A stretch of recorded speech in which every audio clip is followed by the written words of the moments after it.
तर आता एक ब्रेकिंग न्यूज आपण पाहूयात। नाशिकमध्ये रिक्षा चालकांची सिटी लिंक बस कर्मचाऱ्याला मारहाण झाल्याचं प्रकरण आता समोर आलंय।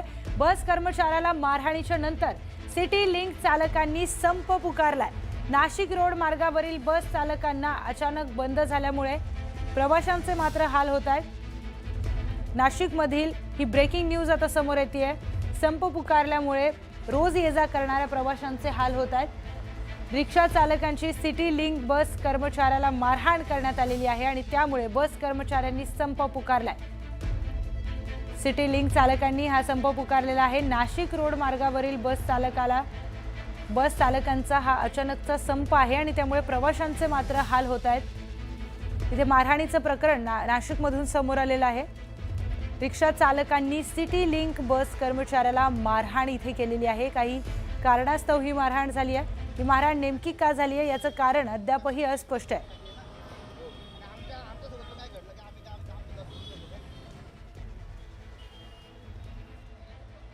नाशिक रोड परिसरामध्ये रिक्षा चालकांनी सिटी लिंकच्या बस कर्मचाऱ्याला अर्थात ड्रायव्हरला मारहाण केलेली आहे आणि त्यामुळे नाशिक रोड परिसरामधल्या सगळ्या बस चालकांनी अचानकपणे स्ट्राईक केलेला आहे। कुठल्याही प्रकारची बस या मार्गावरून जाणार नाही अशा पद्धतीचा निर्णय घेत या सगळ्या कर्मचाऱ्यांनी पोलीस ठाण्यामध्ये धाव घेतलेली आहे। आपल्यासोबत एसटीचे कर्मचारी आहेत। नेमकं काय घडलेलं होतं आणि आता काय भूमिका आहे? ॲक्च्युलीमध्ये तिथं जे आहे टर्न मारायला आपली 12 मीटरची गाडी आहे, लांब टर्न घ्यावा लागतो त्या गाडीला। त्याच्यामुळं ते डिवायडरपर्यंत गाडी पोहोचतीच। त्याच ठिकाणी त्यांनी रिक्षा आडवी लावली, त्याच्यामुळं हा वाद वाढला।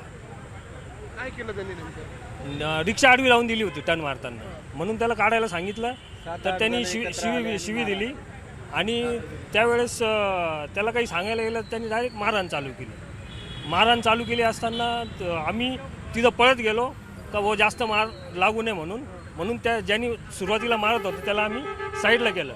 त्या ह्याच्यामध्ये त्याचा दुसरा साथी आला आणि त्यांनी त्या ड्रायव्हरला धरून त्याच्या 10-12 जणांसह त्याला साईडला घेऊन गेला।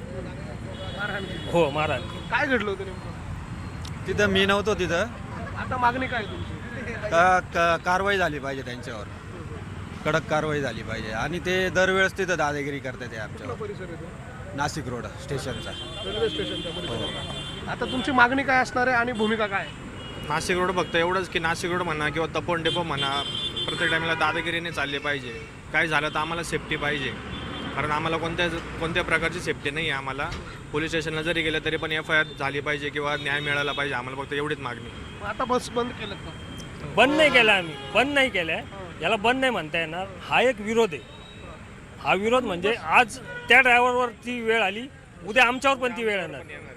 जर मार एखाद्या वेगळ्या ठिकाणी लागला आणि जर माणूस जीवानीशी गेला तर याचं काय परिणाम होऊ शकतं हे तुम्ही चांगलं जाणता। बस कुठे पाठवलं जातं? सगळं डेपोला पाठवलं? डेपोला पाठवलं। का बरं पाठवलं? काय आता पुढे? आता कारवाई होत नाही तोपर्यंत काढणार नाही। आपण बघतोय हे सिटी लिंकचे वाहतूकदार आहे, कर्मचारी आहे, चालक आहे, वाहक आहे, यांनी भूमिका घेतलेली आहे। जोपर्यंत संबंधित रिक्षा चालकावर कारवाई केली जाणार नाही तोपर्यंत कुठल्याही प्रकारची बस डेपोतून बाहेर निघणार नाही आणि रस्त्यावर धावणाऱ्या ज्या बस आहेत त्या देखील आता डेपोला जमा करायला सुरुवात झालेली आहे। त्यामुळे या सगळ्या वादावरती तोडगा काढला जातो का हे बघणं महत्त्वाचं असेल। व्हिडिओ जर्नलिस्ट हेमंत बागुलसह लक्ष्मण घाटोळ, नाशिक।